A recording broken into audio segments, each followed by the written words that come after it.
Bienvenue, bonjour frères et sœurs en Christ, Dieu vous bénisse.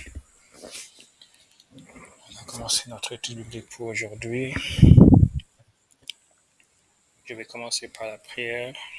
Père éternel, je te remercie pour cette occasion dans ta présence pour étudier la Bible. Je prie pour que tu illumines notre cœur dans cette étude. Je prie pour que tu nous inspires, pour que tu nous corriges, pour que tu nous instruises. Que cette étude soit bénéfique à tout un chacun au nom de Jésus. Je prie pour que tu fasses venir les membres du groupe afin qu'ils participent, Seigneur, au maximum. Au nom de Jésus-Christ. Amen.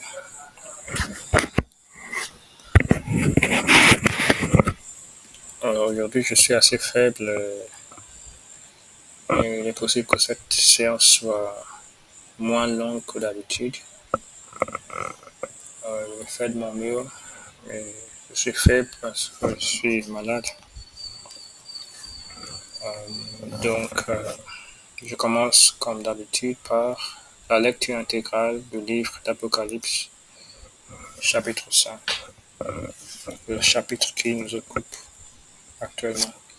Puis je vis dans la main droite de celui qui était assis sur le trône un livre écrit en dedans et en dehors, scellé de 7 sceaux. Et je vis un ange puissant qui criait d'une voix forte, qui est digne d'ouvrir le livre et d'en rompre les sceaux.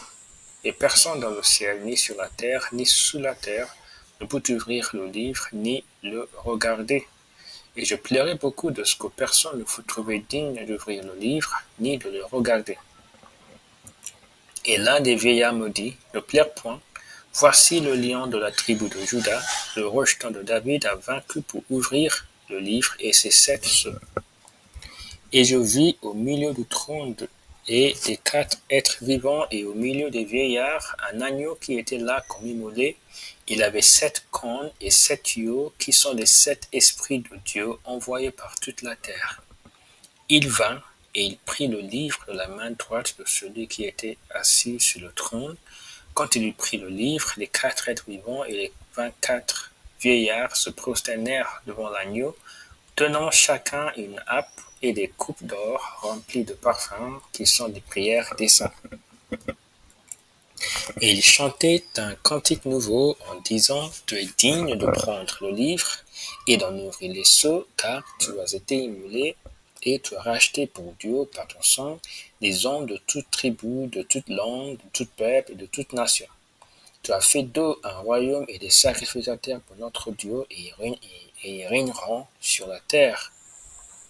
Je regardais et j'entendis la voix de beaucoup d'anges autour du trône et des êtres vivants et des vieillards, et leur nombre était des myriades de myriades et des milliers de milliers. Ils disaient d'une voix forte, l'agneau qui a été immolé est digne de recevoir la puissance, la richesse, la sagesse, la force, l'honneur, la gloire et la louange, et toutes les créatures qui sont dans le ciel, sur la terre, sous la terre, sur la mer, et tout ce qui s'y trouve. Je les entendis qui disaient, à celui qui est assis sur le trône et à l'agneau soit la louange, l'honneur, la gloire et la force au siècle des siècles. Et les 4 êtres vivants disaient Amen. Et les vieillards se prosternèrent et adorèrent. Donc on va lire 11 à 14, mais aujourd'hui on va vraiment s'arrêter sur 11.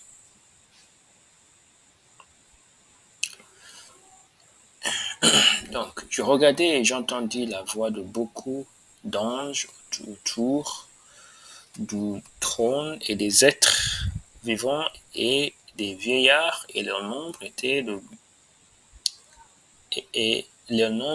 des myriades de myriades et des milliers de milliers. Ils disaient d'une voix forte, l'agneau qui a été immolé est digne de recevoir la puissance, la sagesse, la force, l'honneur, la gloire et la louange. Et toutes les créatures qui sont dans le ciel, sur la terre, sous la terre, sur la mer, et tout ce qui s'y trouve, je les entendis qui disaient à celui qui est assis sur le trône et à l'agneau soit la louange, l'honneur, la gloire et la force au siècle des siècles. Et les 4 êtres vivants disaient Amen. Et les vieillards se prosternèrent et adorèrent. Amen. Gloire à Dieu. Donc aujourd'hui, comme j'ai dit dans l'annonce de comme j'ai écrit dans l'annonce de cette séance, aujourd'hui on va se focaliser sur les anges et un petit peu sur l'adoration, mais vraiment principalement sur les anges.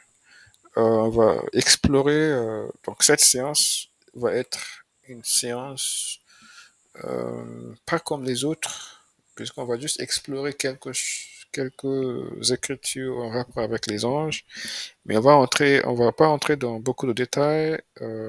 Donc, on va vraiment s'arrêter sur le verset 11 et s'attarder sur la question, sur le sujet des anges. Mais puisque j'ai dit, comme je l'ai dit, je suis assez faible et je ne suis pas sûr de combien de temps cette séance va durer. Je ne vais pas entrer dans une grande étude sur cette question parce que je compte le refaire donc d'une manière plus approfondie et je crois plus intéressante dans une séance ultérieure, donc la prochaine séance. Donc cette séance, c'est de introduction et je vais ajouter d'autres choses dans la séance qui va suivre. Que Dieu vous bénisse. Alors, dans le verset 11, il est dit, je regardais et j'entendis la voix de beaucoup d'anges autour du trône. Beaucoup d'anges, la voix de beaucoup d'anges. Donc, c'est ça qu'on va s'attarder pour cette étude. On voit que dans la suite, il est dit, donc, ils adoraient le Christ, l'agneau qui a été immolé est digne de recevoir la puissance, la richesse, la sagesse, la force, l'honneur, la gloire et la louange. Euh, donc, nous voyons beaucoup d'anges autour du trône. Et cette mention de beaucoup d'anges nous rappelle quelque chose qui est écrit dans le livre de Hébreux, chapitre 11, chapitre 12. Donc, je vais y vite aller. Hébreux, chapitre 12, verset 22. Donc, je pense que ce serait mieux de prendre la lecture du verset. Ok, oui, verset 22. Mais vous vous êtes approchés de la montagne de Sion, de la cité du Dieu vivant, la Jérusalem céleste, les, des myriades qui forment le cœur des anges. Donc, des myriades qui forment le cœur des anges. Donc, effectivement, on est en plein dans une description qui se rapproche donc, de cette description que nous trouvons dans l'Apocalypse chapitre 5, myriades, le cœur des anges. Donc, et en l'occurrence, il est question du peuple de Dieu dans la nouvelle alliance, de quoi nous sommes-nous rapprochés, de quoi nous sommes-nous approchés.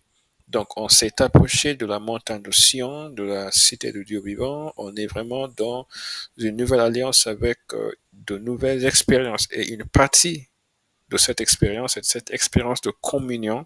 Donc, parce que aussi on se rapproche de cette réalité, c'est pas pour ne rien avoir à voir avec elle, mais c'est donc pour être en contact et donc en communion avec elle. Donc, cette réalité, les anges, c'est une réalité qui va faire partie de l'expérience de notre culte de la nouvelle alliance. Donc ça, c'est la première des choses. On va bien sûr développer ça dans la séance suivante. Mais il est dit dans Hébreux chapitre 1, verset 13 à 14, il est dit quelque chose en rapport avec les anges. On va vite voir ça. Hébreux 1,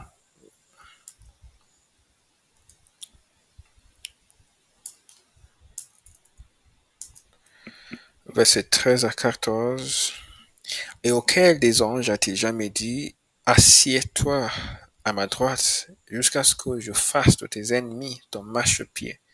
Ne sont-ils pas tous des esprits au service de Dieu, envoyés pour exercer un ministère en faveur de ceux qui doivent hériter de ça. Donc, la première chose que j'aimerais mettre en évidence, c'est le fait que les anges ont été assignés aux chrétiens, au peuple de Dieu, afin d'exercer un ministère en faveur d'eux.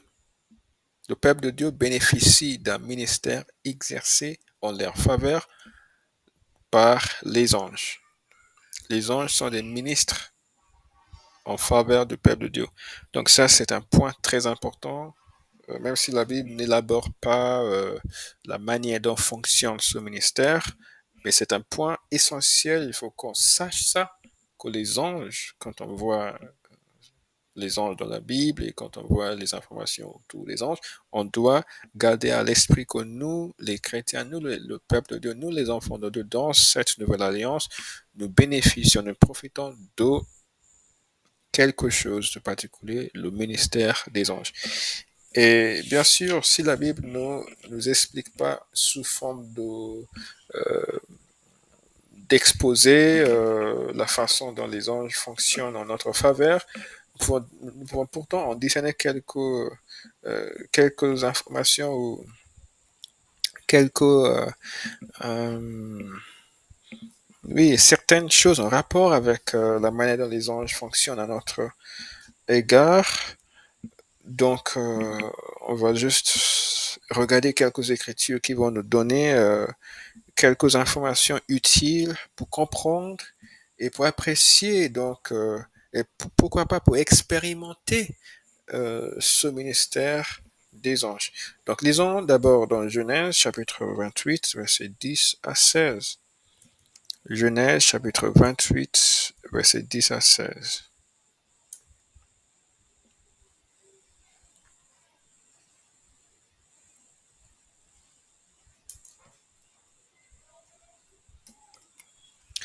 Jacob partit de Beersheba et s'en alla à Haran. Il arriva dans un lieu où il passa la nuit, car le soleil était couché. Il y prit une pierre dont il fit son chevet, et il se coucha dans ce lieu-là. Il eut un songe, et voici, une échelle était appuyée sur la terre, et son sommet touchait au ciel. Et voici, les anges de Dieu montaient et descendaient par cette échelle. Et voici, l'Éternel se tenait au-dessus d'elle, et il dit, je suis l'Éternel, le Dieu d'Abraham ton père, et le Dieu d'Isaac. La terre sur laquelle tu es couché, je la donnerai à toi et à ta postérité. Amen. Donc, verset... oui, on peut s'arrêter là. Donc, on voit les anges qui montaient et descendaient par cette échelle. Donc, dans la présence de Dieu, il y a eu aussi cette manifestation des anges. Les anges ont été les premiers êtres à être mentionnés avant donc de parler de Dieu. Donc, les anges manifestent, manifestent la présence de Dieu et tout ça, et apportent donc la présence du ciel. On voit ça donc, c'est aussi l'un des rôles des anges. Donc, on va lire Juge chapitre 3, versets 1 à 5. Juge 3, 1 à 5. Pardon, Juge 13, versets 1 à 5.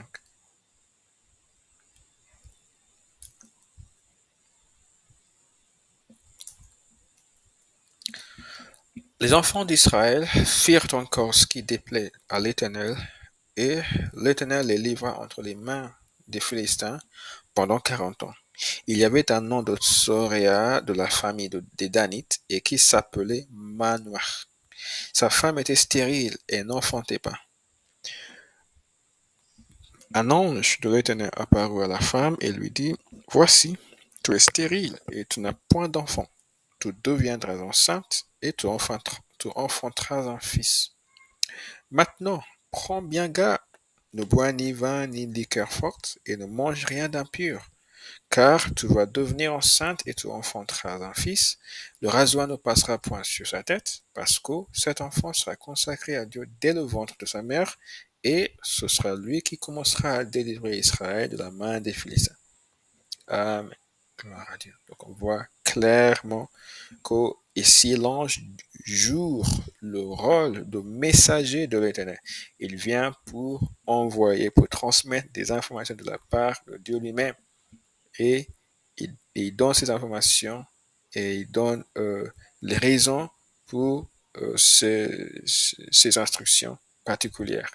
Donc, les anges transmettent donc des messages de Dieu, transmettent des annonces importantes. On va voir ça dans le livre de Luc, chapitre 1, verset 10 à 17. En rapport donc avec la naissance de Jean-Baptiste et de Jésus-Christ notre Seigneur. Luc chapitre 1, verset 10 à 17. Toute la multitude du peuple était dehors en prière à l'heure de parfum. Alors un ange du Seigneur apparut à Zacharie et se tint debout à droite de l'autel des parfums. Zacharie fut troublé en le voyant, et la frayeur s'empara de lui. Mais l'ange lui dit, ne crains point, Zacharie, car ta prière a été exaucée. Ta femme Élisabeth t'enfantera un fils, et tu lui donneras le nom de Jean. Il sera pour toi un sujet de joie et d'allégresse, et plusieurs se réjouiront de sa naissance. Car il sera grand devant le Seigneur, il ne boira ni vin, ni liqueur enivrante, et il sera rempli de l'Esprit Saint dès le sein de sa mère. Il ramènera plusieurs des fils d'Israël au Seigneur leur Dieu. Il marchera devant Dieu avec l'esprit et la puissance d'Élie pour ramener les cœurs des pères vers les enfants et les rebelles à la sagesse des justes afin de préparer au Seigneur un peuple bien disposé.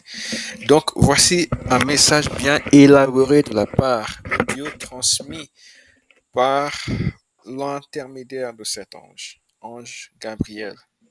Donc, on voit clairement que les anges sont les messagers de Dieu qui transmettent des informations cruciales, des informations très importantes. Donc aussi, quand Christ allait naître, on voit que l'ange Gabriel aussi a été envoyé. Donc, dans le même chapitre, verset 29 à 37, il est dit, à partir du verset 28, l'ange entra chez elle et dit, je te salue, toi à qui une grâce a été faite, le Seigneur est avec toi. Troublée par cette parole, Marie se demandait ce que pouvait signifier une telle salutation. L'ange lui dit, ne crains point, Marie, car tu as trouvé grâce devant Dieu. Et voici, tu deviendras enceinte, et tu enfanteras un fils, et tu lui donneras le nom de Jésus. Il sera grand et sera appelé fils de Très-Haut, et le Seigneur Dieu lui donnera le trône de David son père, et il règnera sur la maison de Jacob éternellement, et son règne n'aura point de fin. Marie dit à l'ange, comment cela se fera-t-il, puisque je ne connais pas d'homme? L'ange lui répondit, le Saint-Esprit viendra sur toi, et la puissance du Très-Haut te couvrira de son ombre. C'est pourquoi le saint enfant qui naîtra de toi sera appelé fils de Dieu. Voici, Élisabeth, ta parente, a conçu, elle aussi, un fils en sa vieillesse, et celle qui était appelée stérile est dans son 6e mois, car rien n'est impossible à Dieu. Amen. Luc chapitre 22, verset 40 à 40. Donc, ici, on voit l'ange qui a été envoyé pour annoncer la naissance de notre Seigneur Jésus-Christ. Donc, l'ange ici joue le rôle d'annonciateur de message de Dieu. Luc 22, verset 40 à 43.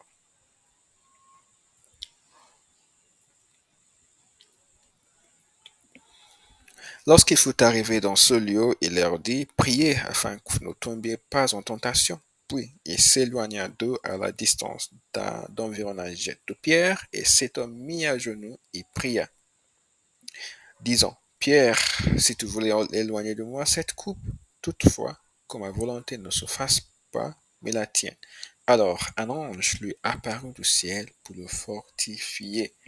Donc, cet ange a joué le rôle de fortificateur envers notre Seigneur Jésus-Christ quand il était en détresse. Donc, les anges fortifient, les anges nous donnent de la force du ciel afin qu'on puisse avancer avec Dieu et faire la volonté de Dieu.